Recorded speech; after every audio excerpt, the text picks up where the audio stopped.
ఎప్పుడైనా గోబీ తినాలి అనుకుంటే ఇలా ఎలాంటి సాసులు కూడా వాడకుండా ఇంట్లోనే ఈజీగా ఇంట్లో ఉన్న వాటితోనే ఇలా గోబీ మంచూరియా అనేది చేసుకోండి. ఓకేనా, చాలా ఈజీ అండ్ సింపుల్ ప్రాసెస్లో చూపిస్తున్నాను. సో వీడియోని ఎక్కడ స్కిప్ చేయకుండా లాస్ట్ వరకు చూడడానికి ట్రై చేయండి. సో వీడియోని ఇంకా స్టార్ట్ చేసేద్దాం. Hello friends, welcome back to our channel. So ఈరోజు ఎలాంటి సాస్లు యూస్ చేయకుండా గోబీ మంచూరియా అయితే ట్రై చేయబోతున్నానండి. సో ఇక్కడ చూస్తున్నారు కదా, ఒక 2 కప్పుల వరకు ఇలా క్యాబేజ్ని సన్నగా చాప్ చేసి చాపర్లో తీసుకున్నాను. ఇప్పుడు ఇందులో ఒక 1/2 టీ స్పూన్ వరకు ఫ్రెష్గా దంచుకున్న మిరియాల పొడి, అలాగే 1 టీ స్పూన్ వరకు కారం పొడి, లేదా మీరు ఇంకొద్దిగా స్పైసీగా కావాలనుకుంటే యాడ్ చేసుకోవచ్చు. సో నేనైతే ఇక్కడ 1 టీ స్పూన్ ఫుల్గా యాడ్ చేశాను. రుచికి సరిపడినంత ఉప్పు, 1 టీ స్పూన్ ధనియాల పొడి, ఒక 1/2 టీ స్పూన్ గరం మసాలా, ఒక 1/2 టీ స్పూన్ పసుపు, అలాగే కలర్ కోసం ఒక పించ్ నేను రెడ్ ఫుడ్ కలర్ యాడ్ చేస్తున్నాను. మీరు వద్దనుకుంటే స్కిప్ చేసేవచ్చు. ఇందులోనే ఒక టేబుల్ స్పూన్ లేదా 2 టీ స్పూన్ల వరకు అల్లం వెల్లుల్లి పేస్ట్. ముందుగా ఇప్పుడు దీన్ని బాగా మిక్స్ చేసుకోవాలి. ఓకే అండి, సో ఇలా మిక్స్ చేస్తుంటే క్యాబేజ్లో ఉన్న వాటర్ మొత్తం రిలీజ్ అవుతూ ఉంటుంది. సో ఇక్కడ చూడండి, మెజరింగ్ కప్తో మెజర్ చేస్తే ఇది 1/2 కప్ ఉంటుంది. 1/2 కప్పు మైదా అండి. అలాగే ఒక 2 టేబుల్ స్పూన్ల వరకు కార్న్ఫ్లోర్ యాడ్ చేసుకోవాలి. ఇప్పుడు దీన్ని కూడా బాగా మిక్స్ చేసుకోవాలి. మిక్స్ చేసుకున్న తర్వాత కూడా లూజ్గా అనిపిస్తే, వాటర్ ఉన్నట్టు అనిపిస్తే ఇంకొంచెం మైదా యాడ్ చేసుకొని మిక్స్ చేసుకోండి. ఓకే అండి, సో దీని కన్సిస్టెన్సీ అయితే ఇలా ఉందన్నమాట. ఓకేనా, సో ఇలా బాల్స్ చేస్తే షేప్ వచ్చేయాలి. ఓకేనా, ఇలా ఉండలు కట్టాలి. ఈ కన్సిస్టెన్సీలో మిక్స్ చేసి పెట్టుకోండి. ఓకే అండి, సో ఇక్కడ కడాయి పెట్టేసుకొని డీప్ ఫ్రైకి సరిపడినంత ఆయిల్ వేసుకొని హీట్ చేసుకోవాలి. ఓకే అండి, సో ఆయిల్ హీట్ అయిందో లేదో కొద్దిగా యాడ్ చేసి చూస్తున్నాను. సో ఆయిల్ హీట్ అయిపోయింది కదా, ఇప్పుడు ఇలా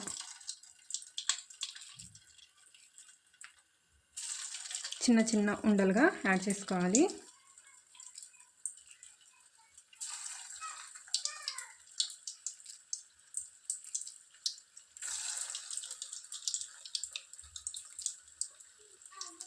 సో ఎన్ని పడితే అన్నీ వేసుకోండి, బ్యాచెస్ చేసి. ఓకేనా, సో వేసిన వెంటనే మిక్స్ చేసేయకూడదండి. వేసిన ఒక 2-3 మినిట్స్ వరకు వెయిట్ చేయాలి.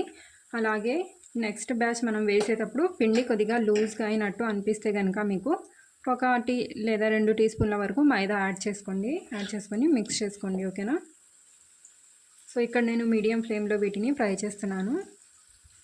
ఓకే అండి, సో పిండి ఎక్కువగా లూజ్ ఉందనుకోండి, మనం ఆయిల్లో వేసిన తర్వాత అన్నీ ఇలా ముద్దగా అయిపోతాయి అన్నమాట.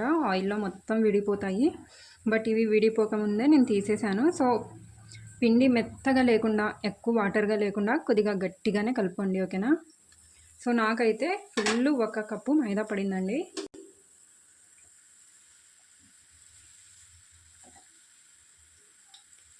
ఒక కప్పు మైదా అయితే యాడ్ చేశాను నేను.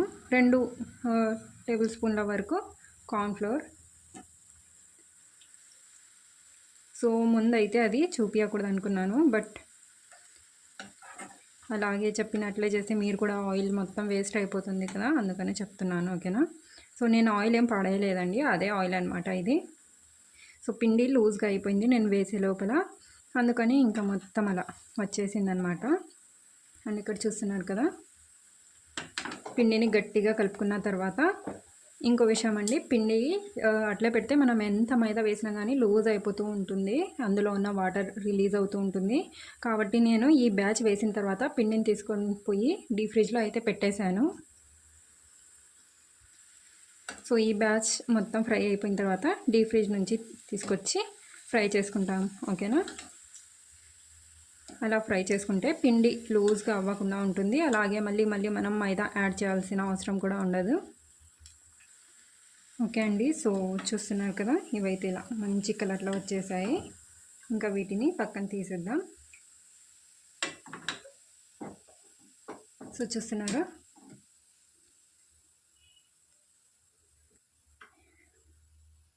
ఓకే అండి. సో పిండి డీప్ ఫ్రిడ్జ్ నుంచి తీసుకొచ్చాను. ఒకసారి కలుపుకొని దీన్ని ఇలా, సో ఇలా కలుపుకొని మళ్ళీ వేసుకుందాం. చెప్పాను కదా, ఒక బ్యాచ్ వేసిన వెంటనే ఇంకా దీన్ని తీసుకెళ్ళి డీప్ ఫ్రిడ్జ్లో పెట్టేస్తే మనం మళ్ళీ పిండి అనేది, మైదా అనేది యాడ్ చేసే అవసరం ఉండదు.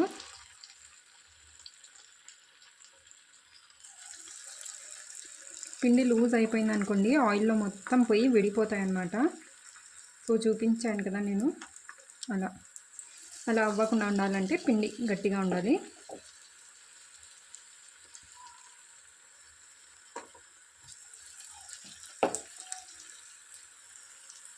అండ్ ఇంకో విషయం అండి, నేను ఇవన్నీ ప్రిపేర్ చేసే కన్నా ముందే ఒక 2 టమాటా పళ్ళను ఇలా బాగా గ్రైండ్ చేసుకొని పేస్ట్ చేసి పెట్టేసుకున్నాను. ఓకే అండి. సో ఇవి కూడా ఫ్రై అయిపోయాయి కదా, ఇంకా వీటిని కూడా తీసి పక్కన పెట్టేసుకుందాం. ఓకే అండి. సో అన్నీ ఇలా ఫ్రై చేసి అయితే పెట్టేసుకున్నాను. ఓకేనా, ఇప్పుడు గ్రేవీ చేసేద్దాం. సో చెప్పాను కదండి, పిండి గట్టిగా ఉంటేనే ఇలా పర్ఫెక్ట్గా బాల్స్ అనేవి వస్తాయి. లూజ్ ఉంది అనుకోండి పిండి, మొత్తం ఇలా ముద్దలయ్యి ఆయిల్లో వేసిన వెంటనే విరిగిపోతుంది అనమాట. ఆయిల్ కూడా వేస్ట్ అవుతుంది. ఓకేనా, సో అలాగే ఫస్ట్ బ్యాచ్ వేసిన తర్వాత మీరు పిండి తీసుకెళ్ళి డీప్ ఫ్రిడ్జ్లో పెట్టేయండి. మళ్ళీ వేసుకునేటప్పుడు అంటే ఫస్ట్ బ్యాచ్ అయిపోయిన తర్వాత మళ్ళీ పిండి తీసుకొచ్చి వేసుకోవచ్చు. ఎందుకంటే మనం మైదా యాడ్ చేసే అవసరం అనేది ఉండదు. సో ఐ హోప్ మీకు అర్థమైంది అనుకుంటున్నాను. ఓకేనా, అర్థమైతే కామెంట్ చేయండి, అర్థం కాకుండా కామెంట్ చేయండి, ట్రై చేస్తాను చెప్పడానికి. ఓకేనా, ఇప్పుడు ఇక్కడ కడాయి పెట్టేసుకున్నాను. ప్యాన్ తీసుకొని ఇందులో మనం ఫ్రై చేసుకున్నాం కదా, అదే ఆయిల్ అండి. ఇది ఒక 2 టేబుల్ స్పూన్ల వరకు ఆయిల్ అయితే యాడ్ చేసుకుంటున్నాను. ఇప్పుడు ఇందులో సన్నగా కట్ చేసుకున్న ఒక 3 పచ్చిమిర్చి వేసుకొని ఇప్పుడు 1 నిమిషం పాటు వీటిని ఫ్రై చేసుకోవాలి.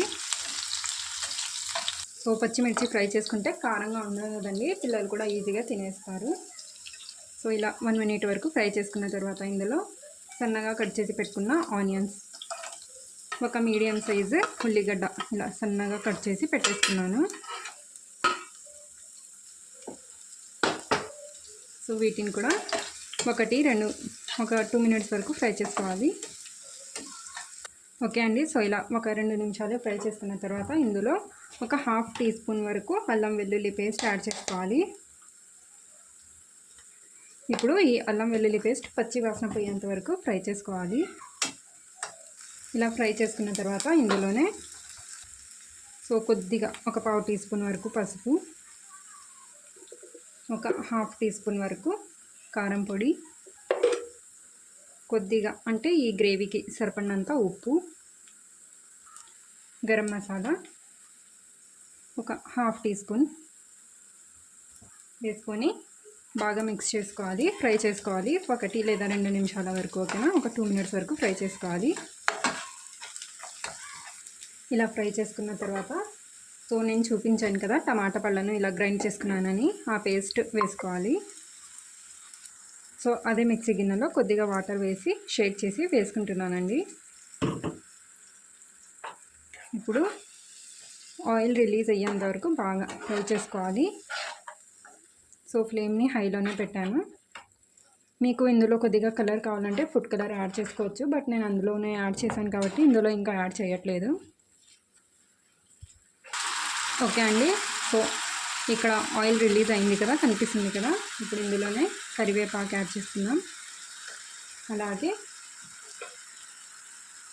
సో ఇక్కడ నేను ఒక 2 టీ స్పూన్ల వరకు కార్న్ఫ్లోర్లో వాటర్ మిక్స్ చేసి పెట్టుకున్నాను. ఇలా వేసే ముందు ఒకసారి బాగా మిక్స్ చేసుకొని ఇక దీన్ని యాడ్ చేసుకోవాలి. సో ఇది గ్రేవీ థిక్గా అవ్వడానికి యూజ్ అవుతుంది. సో ఇలా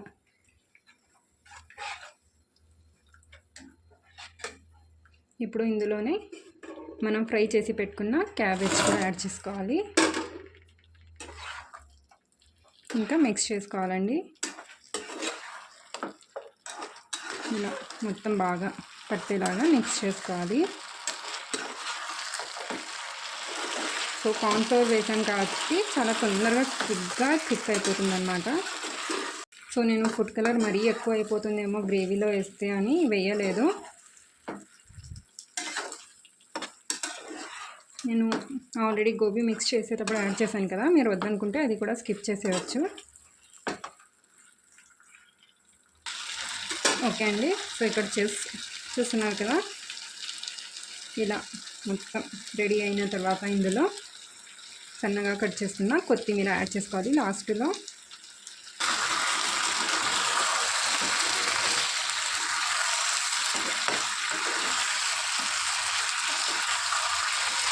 ఓకే అండి. సో చూసారు కదా, ఎలాంటి సాసులు కూడా వాడకుండా ఈజీగా గోబీ మంచూరియా ఎలా చేసుకోవాలో. ఇప్పుడు ఇందులో నేను 1 టీ స్పూన్ వరకు వెనిగర్ యాడ్ చేస్తున్నానండి. మీ దగ్గర వెనిగర్ లేకపోతే లెమన్ జ్యూస్ అయినా యాడ్ చేసుకోవచ్చు. మిక్స్ చేసుకుందాం. సో ఇంకా ఎక్కువ కుక్ చేయాల్సిన అవసరం లేదండి. ఇంకా ఒకసారి మిక్స్ చేసుకుని ఇంకా గ్యాస్ ఆఫ్ చేయడమే. అంతే అండి, ఈజీగా క్విక్గా అని అయితే కాదు, టైం పట్టింది కొంచెం. ఓకేనా. సో ఈజీగా అండ్ సింపుల్గా గోబీ మంచూరియా ఎలాంటి సాసులు వాడకుండా చేసేసాను.